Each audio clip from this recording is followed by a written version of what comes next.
저도 정말 다이어트를 좀 무리하게 했었는데요. 6개월 정도가 나오질 않았어요. 다이어트 한다고 안 먹고 이러면 불순이 된다 그러시던데. 이 학업에 대한 스트레스 많잖아요. 또 그것 때문에 아무래도 좀 생리불순이 있지 않을까 싶어요. 그것도 수면 부족도 원인이 될 것 같아요. 그러니까 잠을 제대로 못 자면 이런 생리주기가 망가져가지고 생리불순의 원인이 되지 않을까. 생리불순은 어느 정도이면 생리불순이라고 얘기를 하는지, 그리고 그 이유는 무엇인지 한번 들어보도록 하겠습니다. 이제 그 생리불순이라고 하면 일단 생리가 불순한 것뿐만 아니라, 그러니까 생리주기뿐만 아니라 생리양도 뭐 많았다 적었다 할 수도 있고, 또 뭐 생리통이 심할 수도 있고, 뭐 괜찮을 수도 있고, 어떤 그 생리하고 관련된 모든 문제들을 좀 포괄적으로 얘기를 하는 게 좋을 것 같다고 생각이 들어요. 이유는 여기서 뭐 말씀하신 게 다 맞습니다. 우리가 스트레스를 많이 받아도 그럴 수도 있고, 그래서 특히 고등학생들 시험 기간에 생리 안 하는 애들 꽤 많아요. 그러니까 그만큼 스트레스가 많다는 거죠. 그리고 영양도 있을 수 있고, 뭐 그렇죠? 예. 아까 얘기했던 살을 빼고 다이어트를 했더니 생리불순이 오더라. 갑자기 이런 무게가 많이 확 보는데. 주니까. 예, 예. 왜냐하면 이제 우리가 생리를 하려면 우리 몸에 어느 정도 체지방이 필요합니다. 그래서 보통 일반적으로 우리가 이제 여성은 살이 찌는 기회가 3번 있다 이렇게 얘기를 하거든요. 그래서 처음은 사춘기, 두 번째는 임신했을 때, 세 번째는 갱년기, 그치? 폐경이 됐을 때 보통 이렇게 3번 살을 찌는데, 그러니까 우리가 생리적으로 사춘기 때는 살이 찔 수밖에 없는 거예요. 생리를 해야 되기 때문에. 근데 이제 그때 과도하게 다이어트를 해서 체지방을 많이 감소시키면 여성 호르몬이 분비가 안 되는 거죠. 그러다 보면 생리를 안 할 수 있는 거죠. 사춘기 때 뭐 무리하게 다이어트를 했다든가 또 입시 스트레스를 많이 받았다든가 이래서 오는 그 생리불순을 그 나중에 성인이 돼서도 그 영향을 받을 수 있게 되나요? 성인이 되면 상관이 없나요? 보통 일반적으로 이제 무리한 다이어트 때문에 체중을 뺀 경우에는 체중이 정상으로 회복이 되면 생리가 원래 돌아오는 게 원칙입니다. 근데 문제는 100% 돌아오지 않거든요. 한 80%는 돌아오고 한 20%는 안 돌아와요. 그러면 그런 사람들은 이제 계속 생리불순이 오기 때문에 나중에 이제 뭐 아기를 갖는데도 문제가 생길 수 있고요. 그렇죠? 또 여성 호르몬이 잘 분비가 안 되니까 뭐 골다공증이 올 수도 있고 이제 여러 가지 문제를 가질 수가 있게 되죠. 근데 살이 빠져도 문제지만 이렇게 예. 사춘기 때 너무 갑자기 이렇게 살이 뚱뚱해지면 초경도 오히려 성장 호르몬이 막 빨라져서 뭐 뚱뚱해지면 초경도 빨라지고 나중에 생리 양도 더 많아진다고 들었거든요. 그렇게 되면 어떻게 나중에 고생 되게 많이 한다고 들었는데. 일단 이제 너무 뚱뚱하면 우리가 보통 이제 그 비만이다 이렇게 얘기할 때는 보통 이제 체질량 지수 BMI를 보통 얘기를 하는데 보통 그게 한 25 이상이면 저희가 비만으로 정의를 하거든요. 그래서 그렇게 비만인 애들은 호르몬이 정상적으로 분비가 안 되고 조금 불균형을 초래하기 때문에 이제 그런 걸로 해서 배란이 안 되고 배란이 안 되다 보면 생리를 잘 안 해요. 그래서 그런 사람들이 한 체중을 한 20% 정도만 감량을 해도 생리를 하게 되는 경우도 있어요. 예. 너무 비만해도 안 되겠네요. 예. 그러면 다이어트를 해도 문제, 뚱뚱해도 문제. 그 그렇죠. 정상적인 주기를 좀 이렇게 되돌리려면 어떻게 좋은 생활 방법은 어떤 거예요? 그러니까 제가 볼 때는 이제 너무 무리하게 체중을 빼는 거는 사실 문제가 되고요. 보통 일반적으로 한 달에 2kg 정도의 감량이 제일 아이디어란 다이어트 방법이라고 얘기들을 하시더라고요. 그러니까 이제 보통 적정한 체중을 유지하는 게 제일 중요하고 또 너무 뚱뚱하면 사실 나중에 이제 지금은 생리가 문제가 되지만 이제 임신하고 출산하면 몸이 점점 불어가지고 굉장히 문제가 되거든요. 그러니까 사실 제가 볼 때는 아이디어란 체중을 유지하는 게 사실 생리에는 제일 좋은 방법이 되겠습니다. 네. 사실은 뭐 생리 참 고통스러운 일이기도 하죠. 여성들만의 고통이기도 하지만 축하받아야 할 또 딸의 성장 관문이기도 합니다. 그런데 이게 또 자칫하면 질환에 노출될 수가 있다고 해요. 그래서 다음 문제는 생리하는 딸, 무슨 질환을 조심해야 한다. 무슨 질환을 조심해야 할까요? 그러게요. 생리하는 딸이 나중에 이제 커서요, 성장해서 요새는 생리를 하더라도 불임에 걸리는 경우가 많더라고요.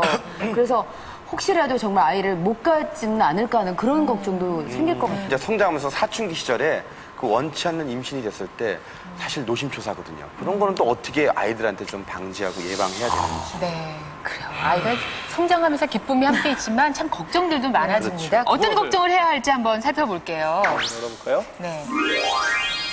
아, 생리 전에도 염려할 질환이 있네요. 생리 전에는 뭘 걱정인가요? 뭔가요? 이거를 유치원생인데. 염증. 염증. 네. 보통 이제 생리하기 전에 소아들은 아직 여성 호르몬이 분비되고 있는 시기가 아니기 때문에 그 질벽의 점막이 굉장히 얇고 또 피부가 연하고 또 면역력이 약하기 때문에 이 시기에 제일 흔한 질환이 질염입니다. 그래서 보통 이제 어른들이 생기지 않는 그런 일반적인 그런 균에도 애들은 염증이 생길 수 있기 때문에 이제 뭐 애가 뭐 가렵다라든지 뭐 분비물이 좀 많다라든지 엄마가 팬티를 보면 아실 수 있잖아요. 이제 그런 경우에는 이게 무슨 균인지를 정확하게 검사를 해서 적절한 치료가 필요할 것 같습니다. 예, 화면 한번 보겠습니다. 예, 예. 저 사진은 지금 뭐냐면 이제 동그랗게 보이는 게 작은 경부고요. 거기서 뭔가 이렇게 흘러나오고 있죠. 이게 이제 염증이 생겨서 이렇게 분비물이 나오는 이제 그런 사진이 되겠습니다. 그러니까 아주 어린 여자아이도 지금 저 그림에 의하면 유치원 아이인데 저런 예, 아이들도 질염에 걸릴 수 있단 말씀이네요. 그렇죠. 제일 중요한 거는 애들이 이렇게 무의식적으로 이렇게 만져요. 지저분한 손으로. 사실 저는 그게 더 안 좋은 것 같거든요. 그러니까 이제 그런 거를 조금 교육을 잘 시키는 게 더 좋을 것 같다고 생각이 드네요. 생리를 시작한 후에는 어떤 문제가 생길지 확인하겠습니다. 어떤 질환을 조심해야 할지. 생리통, 무월경, 부정자궁 출혈. 네, 여러 가지. 뭐가 이렇게 좀 많네요. 생리통의 원인이 크게 두 가지가 있습니다. 그러니까 어떤 자궁에 혹이 있거나 그래서 생기는 생리통하고 뭐 아까 말씀하신 초음파상 봤더니 아무런 문제가 없는데도 생리통이 올 수 있거든요. 보통 이제 그런 경우가 애들한테는 굉장히 흔합니다. 그러면 왜 아무런 문제가 없는데 생리통이 있느냐? 일반적으로 우리가 생리를 할 때는 그 프로스타글란딘이라는 물질이 분비돼서 자궁이 수축이 오는데 그런 물질이 좀 많이 분비되면 수축력이 굉장히 강하거든요. 그러다 보면 이제 통증을 느끼니까 우리가 이제 그런 경우에는 보통 이렇게 이제 그런 물질을 좀 억제시키는 그런 진통제가 있습니다. 그런 약을 먹고 조금 지내보면 괜찮을 것 같고 그렇지만 주의할 거는 약을 먹어도 잘 안 듣는 사람들이 있어요. 그리고 또 두 번째로는 약이 자꾸 늘어나요. 뭐 2알 먹었다, 4알 먹었다, 자꾸 늘어나면 뭔가 문제가 있을 거다 생각을 해서 그때는 초음파 이외에 저희가 좀 정밀한 검사를 시행하기도 합니다. 예. 생리통이나 무월경 같은 거는 사실 우리가 많이 얘기는 들었어요. 근데 부정자궁 출혈은 뭐 조금 생소하죠? 같은 여자 그 부정자궁 출혈은 그러니까 쉽게 말하면 생리 주기가 아닌데 계속 출혈이 된다. 이제 그렇게 이해하시면 될 것 같아요. 그래서 보통 일반적으로 우리가 생리는 한 일주일 정도면 끝나야 되는데 일주일 이상, 뭐 어떤 애들은 보름, 한 달 이렇게 출혈돼요 하고 병원에 오는 애들이 있거든요. 그래서 이제 그런 경우는 아직 앞에서 말한 것처럼 아직 배란 중이나 호르몬 사이클이 아직 완전하지가 못하기 때문에 그런 불순에서 이런 문제가 생기거든요. 그러면 제일 문제가 되는 게 빈혈입니다. 가랑비에 옷 젖는다고 조금씩 나오는 것 같아도 충분히 빈혈이 생길 수가 있거든요. 그러니까 예를 들어 일주일 이상, 보름 이렇게 출혈이 되면 그때는 혹시 뭐 무슨 문제가 있을까 생각을 해서 제가 조금 체크를 해볼 필요가 있죠. 네, 그래서 생길 수 있는 문제의 자료를 준비해봤습니다. 자궁 근종 사진.